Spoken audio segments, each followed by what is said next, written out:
Nous nous retrouvons aujourd'hui dans le château du Colonel. Pour cette vidéo, j'ai donc fait mes recherches et il se trouve que l'un des anciens habitants de ce château était un ancien militaire assyrien durant la Première Guerre mondiale. On le nomme le château du Colonel en son honneur. Là, on est dans une salle de bain, hein, il y a une baignoire, des WC, une douche. Et ici, il y a nous. Ça, c'est moi.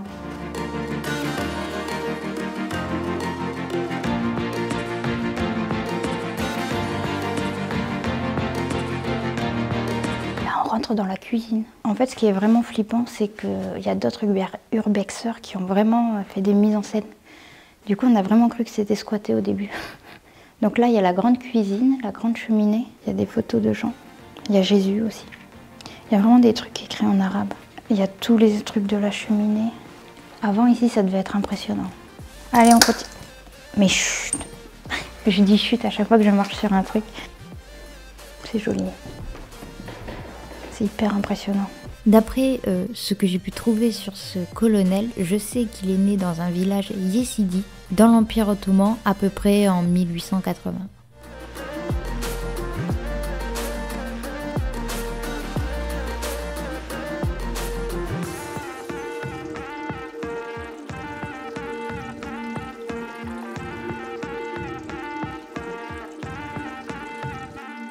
Mais à mon avis, ici, c'était vraiment une chambre.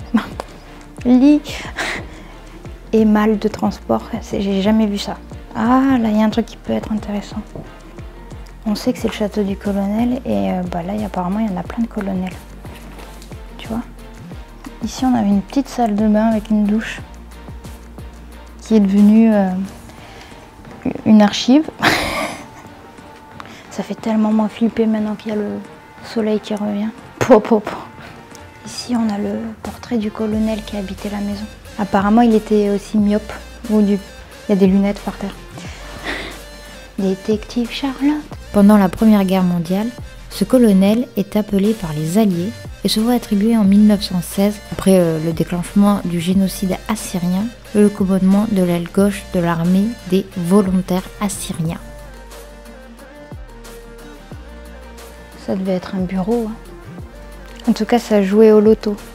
Association Omnisport. Après sa carrière militaire, il devint marchand de tapis. Il avait comme projet d'établir un village assyrien sur les terres d'un château français. Et devinez quoi, nous avons nos pieds sur les terres de ce château français. Il y a encore des cassettes. Le facteur de Saint-Tropez.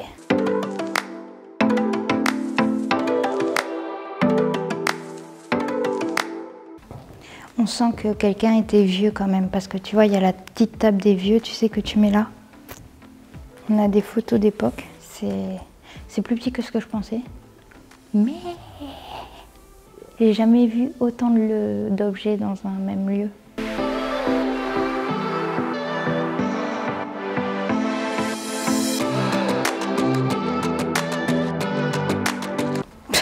Il y en a, ils ont fait des Ouija. Nous, on a fait 7 parties. Et là, on voit qu'il y a encore une petite dépendance. Et après, on ira voir la piscine. Ah, il y a un vieil aspirateur. Mais quand je te dis vieux, je suis sûre qu'il est vieux. Donc là, on a une dépendance parce qu'il y a vraiment cuisine, chambre, salon. Vois-tu ?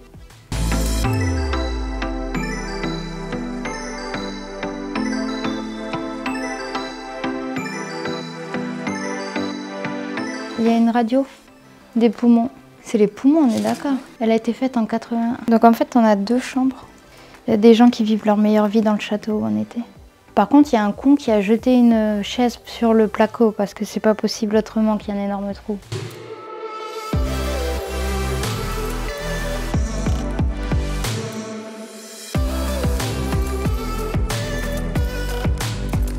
Ah ok, ici à droite on a les WC, la salle de bain. C'est pas tout public, je sais pas trop c'est quoi les affiches, mais c'est pas plus tout public. C'est une culotte sur une dame. C'est une dame en culotte quoi. Les WC avec... Il y a encore la petite poubelle des WC. Ça tu vois c'est clairement les... Va falloir se désinfecter les chaussures hein, parce que là il y a le tapis de bain. Allez, du coup là on va finir la visite.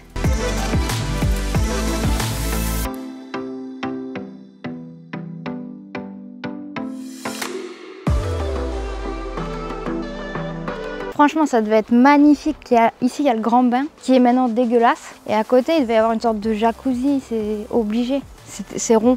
Ou alors c'était une fontaine, parce que c'était pas un jacuzzi, sinon il y aurait des... Ou un pédiluve, mais c'est un grand pédiluve. Et oui, c'est vrai, ça pourrait être une piscine pour les enfants. Mais ici, ça devait être magnifique, parce que s'il y a des poteaux, techniquement, c'est que c'était couvert. Moi, j'aime bien faire des trucs de ce type. C'est obligé, c'était couvert, alors que ça se trouve pas du tout. C'est obligé, c'est un jacuzzi. Charlotte, il n'y a pas de trou pour faire sortir l'eau. Nous venons de finir cette superbe visite qui était, ma foi, on ne s'attendait pas à ça. On est super contente de l'avoir visitée et je suis contente de la partager avec vous. J'espère que cette visite vous aura plu. Malheureusement, elle touche déjà à sa fin. Il est donc temps pour moi de vous dire à ciao, bonsoir et à très bientôt pour de nouvelles vidéos. Surtout, n'hésite pas à t'abonner à ma chaîne YouTube. Je suis aussi sur les réseaux sociaux si tu as envie de me suivre. Et voilà, je mets d'autres vidéos là qui vont s'afficher. Comme ça, tu peux voir d'autres vidéos. C'est cool. Voilà.